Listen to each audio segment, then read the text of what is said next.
I'm so sick and tired of this damn TV. I just turned around and realized that the screen is back on this bullshit ass screensaver. So don't mind that, alright?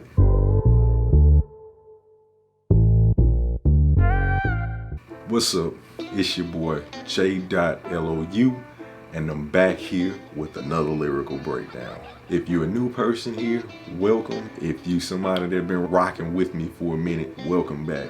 Y'all already know what it is. I'm about to jump into some lyrical content here and give you the meat and potatoes of what I'm saying in my new joint, Run Up the School. We done had 2 songs that I've done thus far that kind of had like a slower paced vibe. So, you know, I had to give y'all something a little bit more high tempo. With that said, of course, I gotta get up and go, gotta get back on the road. They say I'm too busy, I tell them they moving too slow. Not one of them niggas who grind with nothing to show. No. Lou Will of the game, watch how we run up the scope. I gotta get up and go, get back on the road. What I'm telling y'all, man, is look, I'm on a mission. Financial security and financial independence is very important to me, so I'm always on the go.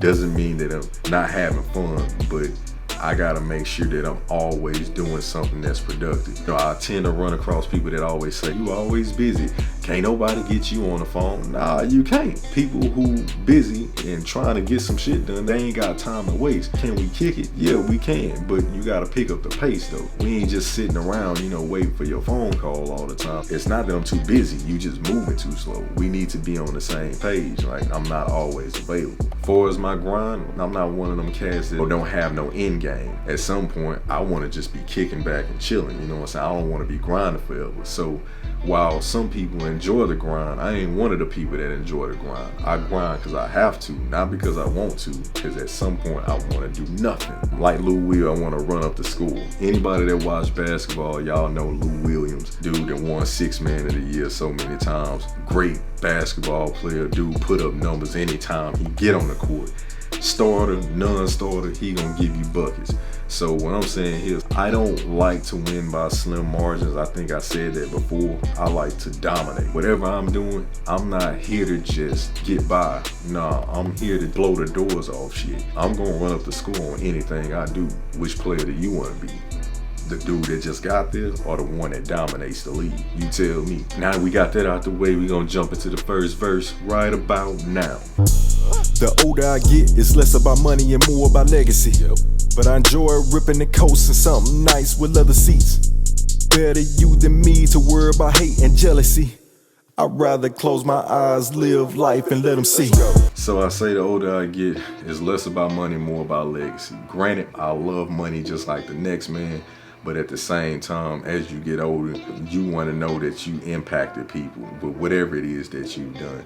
Yes, I love financial independence, but when I'm gone, obviously I can't control what the narrative is or what people think about me, but what I can do is lay it all on the field and make sure I did the best I could to leave a great legacy behind for my kids, my wife, if I pass away first, or just my audience. You know, I want people to think that I was a stand-up dude, my lyrics impact them in some form or fashion, or I helped them in some type of way, business-wise. But with that being said, I don't mind the lavish luxuries of life. If God deems it so, we're here for a long time.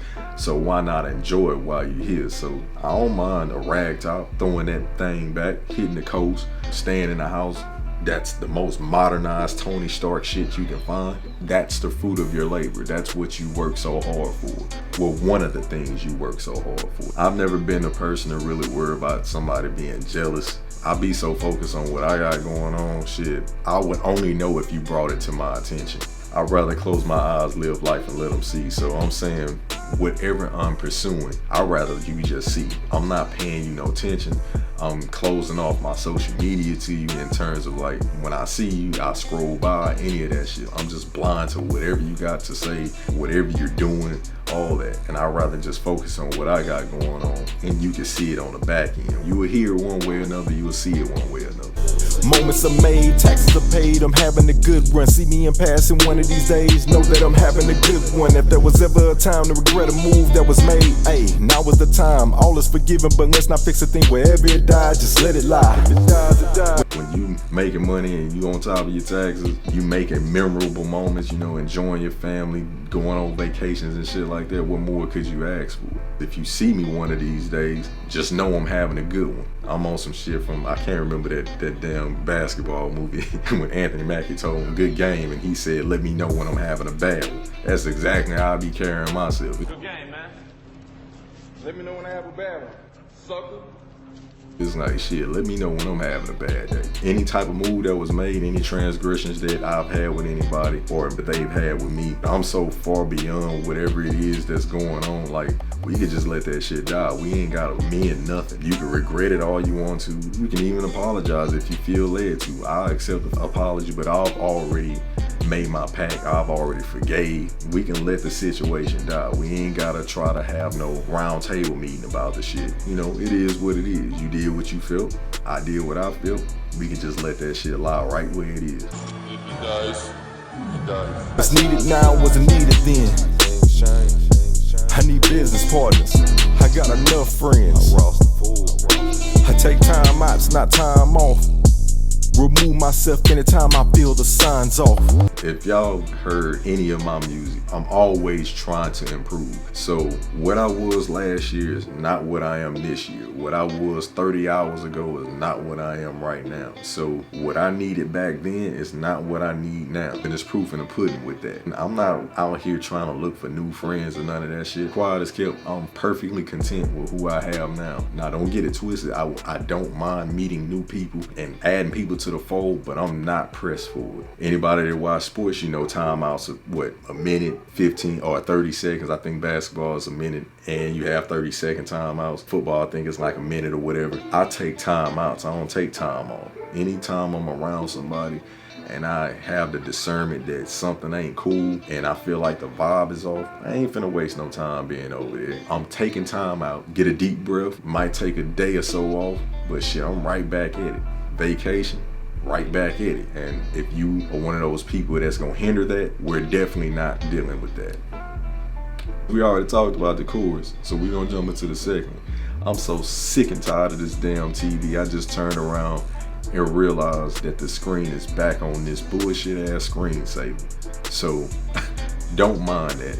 Alright. Last year was a gold mine, no a pitfall for some of y'all. We ran the pace of a squad who used to win and saying we done it, y'all. New cash spots, new stash spots, fixer uppers, yeah, we done it all. At some point, taking L's you take and the game you play is no fun at all. So we all went through some kind of situation during this pandemic shit, right? There was so many things that was happening during that pandemic year, and then the following year after that, you know, it was people that had issues where they lost their businesses or things was just going awry for people. And then I've seen a lot of people during that time flourish, man. Like people that was working jobs and shit, and then they took that time during the pandemic when they had the quarantine shit going on and they popped off and no longer had to go back to work, man. I feel like I was one of those people. I felt like we hit a gold mine.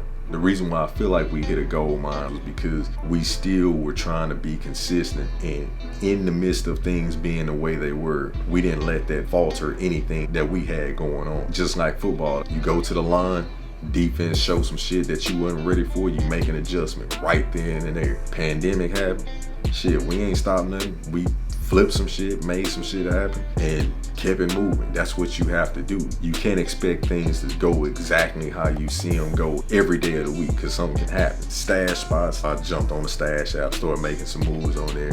Cash spots, you know, finding different areas to be able to make lucrative moves outside of just the regular traditional 9 to 5, and then fixer uppers. And what I mean by fixer uppers, rental property, you know, so we was able to hit a trifecta during this whole time. You get to a point where whatever game you playing, whether it's the career builder move or the entrepreneur move that you trying to make, you get tired of taking the L. So you gotta figure something out. You can't just sit there and wait for something to happen. You gotta make it happen. What they say, 3 types of people. There's people that make shit happen, people that watch shit happen, and then you got that group that don't know what happened. And you'll only feel criticized if the shoe fits. it don't fit me. You learn to stop chasing these knockouts after taking a few hits. You find the road to riches when your drive ain't broke.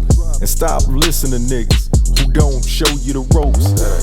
Anybody that feel criticized about any of these bars or anything that I say, and you feel like I'm talking about you, like what they say, if the shoe fits, then it must be yours. Yeah, nah, I'm not talking about nobody in specific. It's just, it is what it is. This is specifically for men. You learn to stop chasing these knockouts after taking a few hits. Like you over there chasing these chicks, running up the scoreboard with your sex organ, but you ain't running up the bag for yourself, getting yourself in a better position. Good women and bad women don't want no dude that ain't got nothing going for them. And I'm not saying that you should just do it straight for them, but I'm saying you ought to feel enough of the gut punches that you get from the other sex to the point where it's like, okay, alright, I need to get on my shit.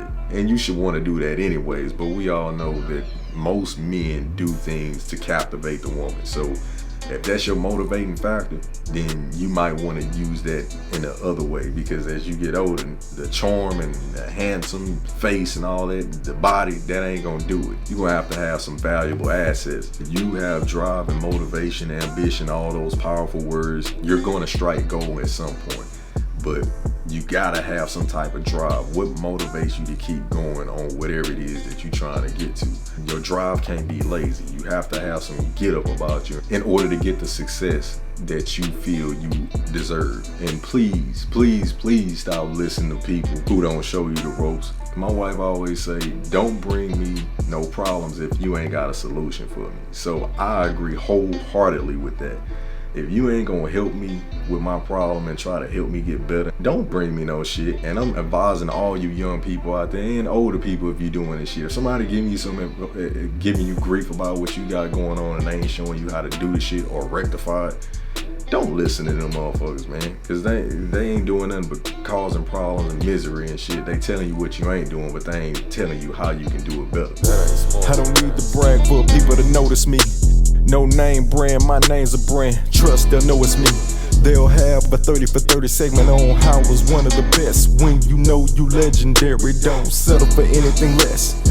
I don't need to brag for people to notice me. My work ethic, me showing up, being the best version of myself that I can be in that moment, like all that shit speaks volumes. So I don't have to come in a room saying, hey, look at me, or throwing on gold chains and throwing money and shit. I ain't gotta do none of that for you guys to notice me. You're gonna feel my presence just off what I do and what I say. If it ain't this brand right here that's on my chest, I don't need no brand. I don't want to group everybody in this, but some people wear brands because it makes them feel better about themselves and, you know, their situation or whatnot. But I don't need no brand. My name's a brand. And that's how you should feel about yourself. You're the brand. Live in that. They have this show on ESPN called 30 for 30. And most people who make it to 30 for 30, they're legendary in some kind of way. Most of them are great. Some of them can be infamous, but you know what I'm saying? That's nor here nor there. God damn this. You know what? Whatever. I'm not re-recording. Y'all just gonna have to deal with this back screen. Y'all know it's Loucid Lounge. It is what it is. I'm gonna have this rectified on the next video. This is the first time this happened in a minute, but we gonna keep it going. Anyway, once everything's said and done, somebody's gonna wanna do a bio or something about my life and how I was able to get from one point to the next and document that and give it to the world so they can see it, and hopefully, you know, it reaches the people and you guys learn something from it when they do it. It's one of those things where it's like, if I can do it, you can do it.